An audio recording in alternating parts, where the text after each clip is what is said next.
What's going on, everybody? Hope everyone is doing well. Today we got some special video. Today we are going to be watching the Senate live. Okay, as I mentioned in other videos, I like to watch the Senate live. It's one thing to see them outside of work, the senators outside of work, and giving speeches about what's going on. Then there's another thing actually seeing them at work, explaining how they feel about this, what's going on. All right, the tone in their voices. I'm looking forward to hearing from the Senate Majority Leader and the Minority Leader. I can't wait to hear from them. It's starting right now. All right, this is a live broadcast.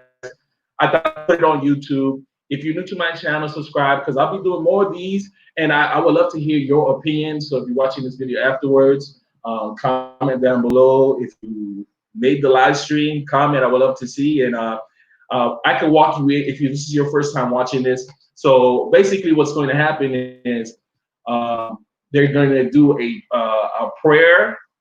I think they say the Pledge of Allegiance, if I can recall, a prayer, and then they start the session. Typically, they'll bring in what's the major issue at hand, and then you'll have the Senate Majority Leader, Mitch Cummings, talking about what he wants to talk about. So I think today is going to be a really special day because I think he's finally going to start talking about the second stimulus bill. So we're going to be watching it live. And yeah, I would love to hear from you guys. So make sure you comment down below because we all want to know what's going on. So basically, whatever they're going to talk about today will determine on what we should be expecting coming in the next coming days. Hopefully, we can get some form of good news by the end of this week. Maybe they've been working when they were on their break behind the scenes. It was said they were talking about the stimulus package yesterday. Let's see what the consensus is. And as for the president, what he actually wants. Okay, so it's interesting to see. I just want to give everybody a shout out. Thanks for showing up. For those who are here, we'll be watching live what the Senate. This is going to be a live video, right? So live feed is starting. I'll just be here with you once it starts. We'll just sit here and watch what the senators got to say. The opening talks. All right, so it's gonna. Oh, here we go. Here we go, guys. Let me know if you can hear everything. Okay. There we go. Majority Leader. Asking something further proceed. I think we're on call, be dispensed with. Without objection. Madam President, our nation stands at a crucial midway point in our battle against this terrible virus. The heroism of healthcare professionals, essential workers, and families from coast to coast got our nation through a springtime like no other. Communities across America put normal life on pause to buy breathing room for our medical system. We essentially had to winterize the world's largest economy for weeks on end and spare our people as much of the resulting pain as possible. The task was historic, and so was the Senate's response. We wrote and passed the CARES Act, the largest rescue package in American history. Our legislation helped pull both our health system and our economy back from the brink. Tens of millions of jobs were saved. The hallways of our hospitals did not become Italy. The Senate's leadership helped the nation endure the first phase of this, but this crisis is far from over. The virus that has claimed 140,000 American lives has not gone anywhere. As some places step back toward normalcy, infections are climbing again in hotspots across our country.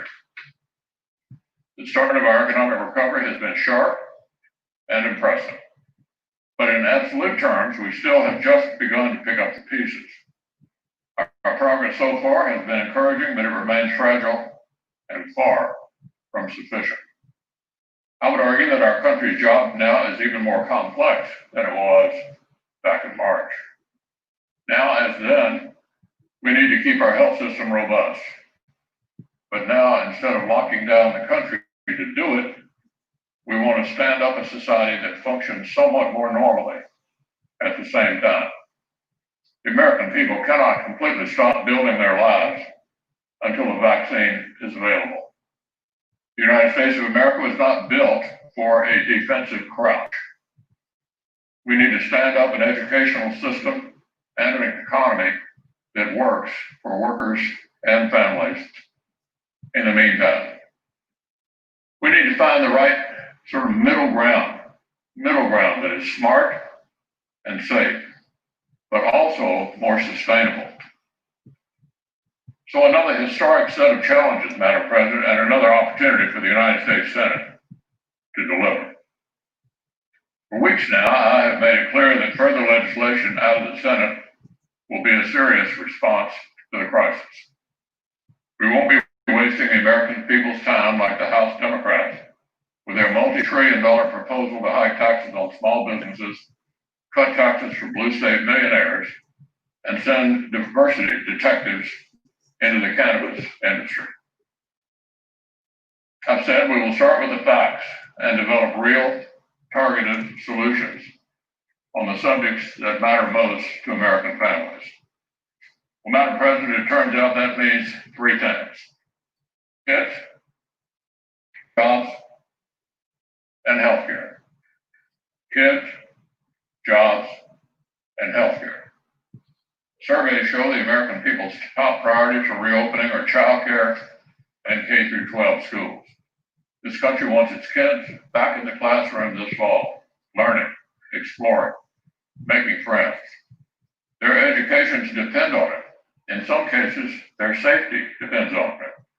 And so do the livelihoods of working parents. The American Academy of Pediatrics stated unambiguously that our goal must be in-person instruction. But of course, parents, teachers, and doctors all agree that it has to be as safe as possible. That's where the Senate comes in. And this majority is preparing legislation that will send $105 billion so that educators have the resources they need to safely reopen. That is more money than the House Democrats set aside for a similar fund, by the way. And that's in addition to support for child care needs. It's amazing how you can find room to find serious priorities when you take the capacity on the far left age range. Second, the economic slowdown that has hurt millions and millions of Americans. Before this crisis, we had never had 7 million Americans receiving unemployment at the same time. Today, we have 17 million. More than 1 million people have filed new unemployment claims every single week for more than 4 months now. The American job market needs another shot of adrenaline. Senate Republicans are laser focused on getting American workers their jobs back. Our bill takes several specific incentives to hire and retain workers and turn the dials on those policies way up. The legislation will help reimburse for safe workplaces so that Main Street can afford the PPE, testing, cleaning, or remodeling to protect workers and entice customers. The ingenuity and spirit of America's small business is impossible to overstate. But they still face a tough road. With the majority of businesses expected to exhaust their initial paycheck protection funding this summer, we'll also be proposing a targeted second round of the PPP with a special eye toward hard-hit businesses. And speaking of building on what worked in the CARES Act, we want another round of direct payments to help American families keep driving our national comeback. Helping to create more American jobs is an urgent moral priority. And these are just some of the policies we're discussing that will help that happen. In addition to kids and jobs, our third major focus is healthcare. The reason is obvious. If we lose control of the virus, or if research stalls, then everything else will be window dressing. Our proposal will dedicate even more resources to the fastest race for a new vaccine in human history, along with diagnostics and treatments. Our Our bill will also protect seniors from a potential spike in premiums. And the federal government will continue to support hospitals, providers, and testing.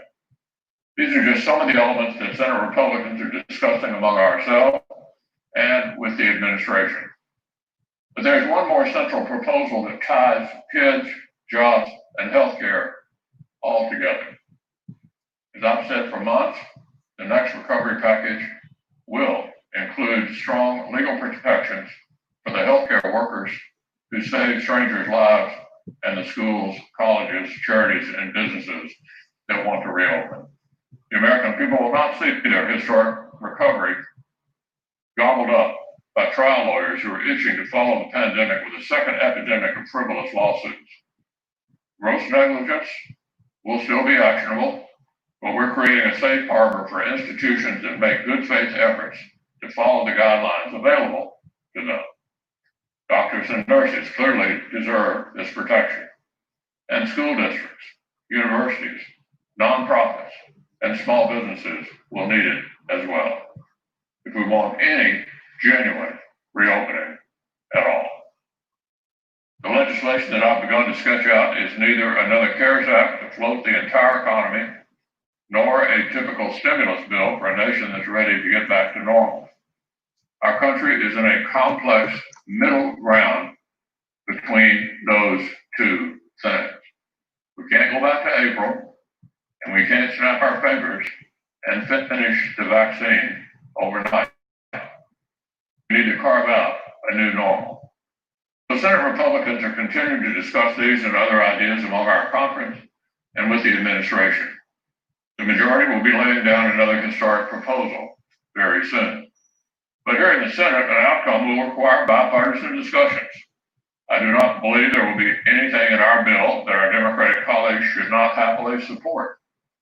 But we will stand ready and eager to work together and produce a bipartisan outcome. As I said yesterday, in March, the Senate gave an historic master class in how to pass major bipartisan legislation. The CARES Act, the largest rescue package ever, was drafted by Republicans, promptly negotiated across the aisle with Democrats, and then passed urgently without a single dissenting vote. But last month in June, we recorded a master class in how not to make a law. Instead of amending Senator Tim Scott's Justice Act, our Democratic colleagues flat out blocked it. They filibustered the issue of police reform altogether.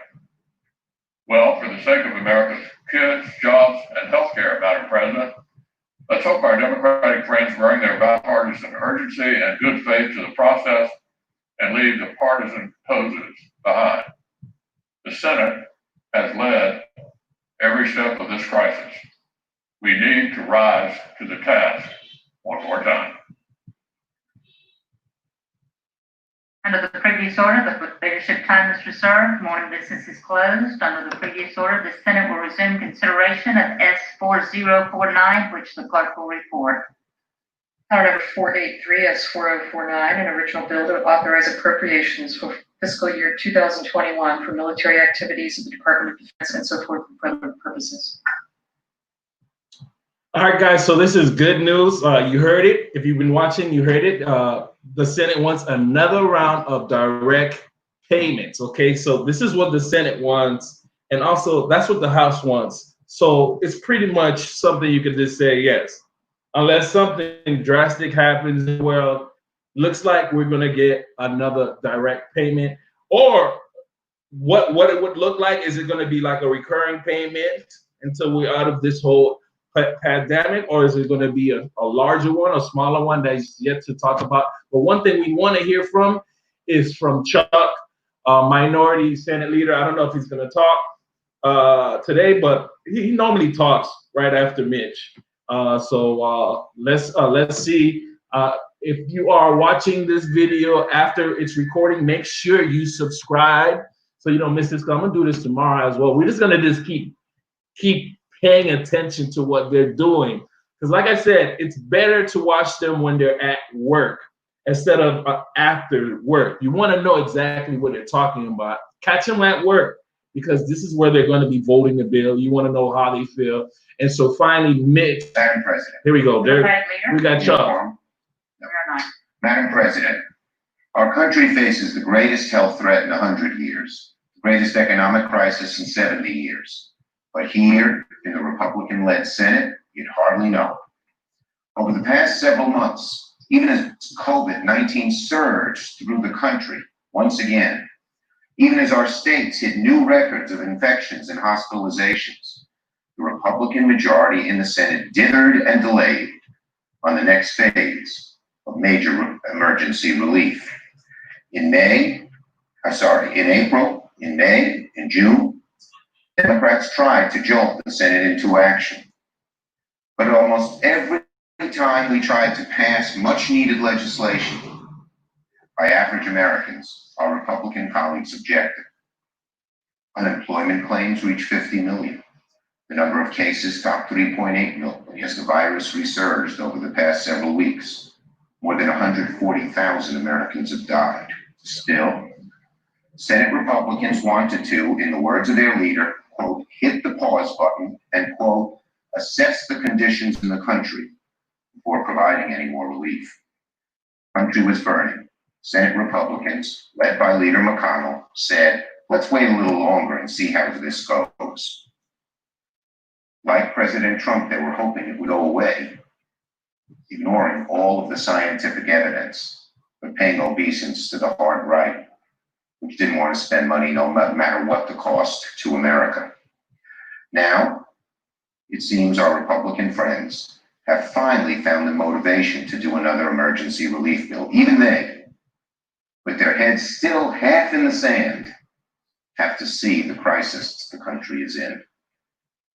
But instead of working with Democrats in either the Senate or the House, Leader McConnell has decided to write the bill behind the closed doors of his office.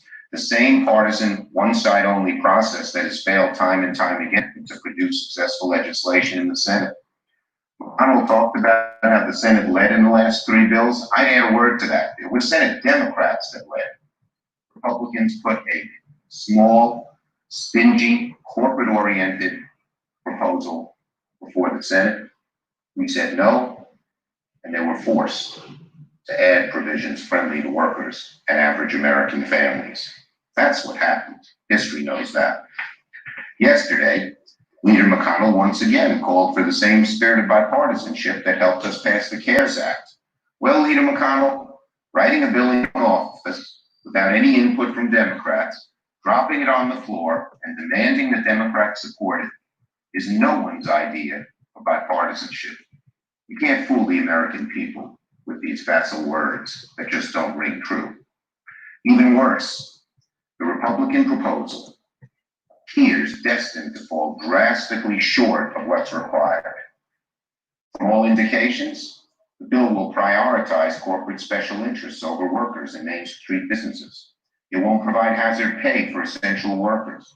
It won't provide new funding to state, local, and tribal governments, or enough investments in communities of color that have been ravaged by the virus. Enhanced unemployment benefits will expire at the end of the month. According to reports, the Republican bill will not do nearly enough to aid the 20 to 30 million Americans currently unemployed.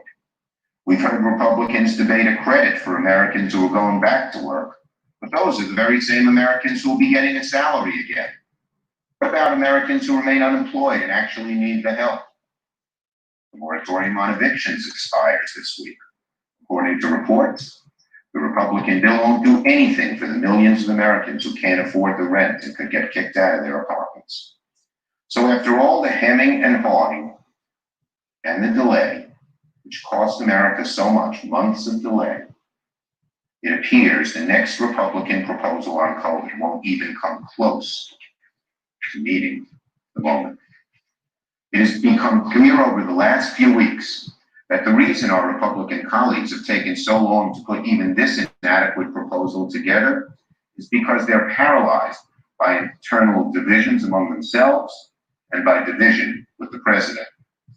According to reports in the press, even after all these months, our Republican colleagues spent assessing the conditions of the country, The White House and Senate Republicans are starkly divided about what to do.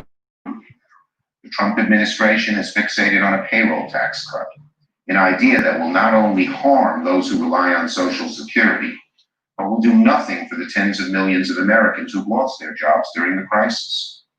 Many of my Republican colleagues aren't too keen on that idea, with good reason, and yet it still may be in McConnell's proposal, because he and the other Republicans are afraid to tell President Trump no, even when they know he's wrong. Recent reports also suggest that the administration is trying to block billions of dollars from going to the states in order to improve their testing and contact tracing capabilities. Can you imagine? Republicans are arguing about whether to block funds for testing and tracing, the two most important tools in our arsenal to manage this crisis right now. It's amazing. Americans are hanging their heads in some degree of shame at the president's actions, because every other country, developed country, just about every other one in Europe and East Asia is doing much better than us, because they have leadership, and their leadership provided, above all, testing and tracing. This president refuses to do it, and the Republicans say nothing. They are so afraid of President Trump, even when they know he's wrong, even when millions of lives are at stake, even when the economy is at stake, they just are deathly silent.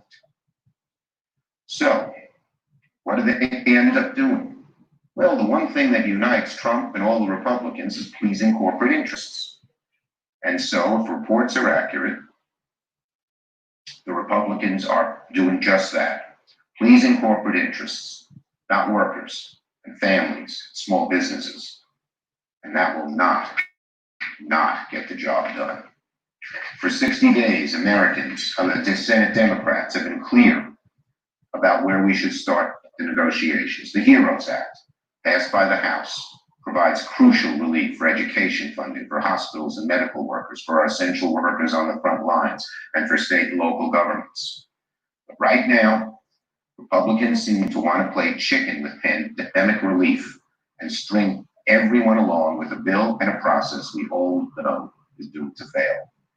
I urge all of my Republican colleagues to abandon their one-party, one-chamber approach before it's too late, and immediately begin bipartisan, bicameral negotiations on the next round of COVID legislation. Now, the problems, of course, don't end with the Republican Senate. We're living through one of the greatest failures of presidential leadership in our country's history.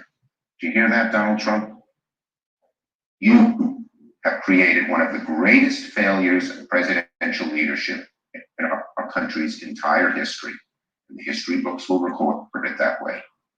President Trump cannot even model good behavior and consistently encourage Americans to wear a mask.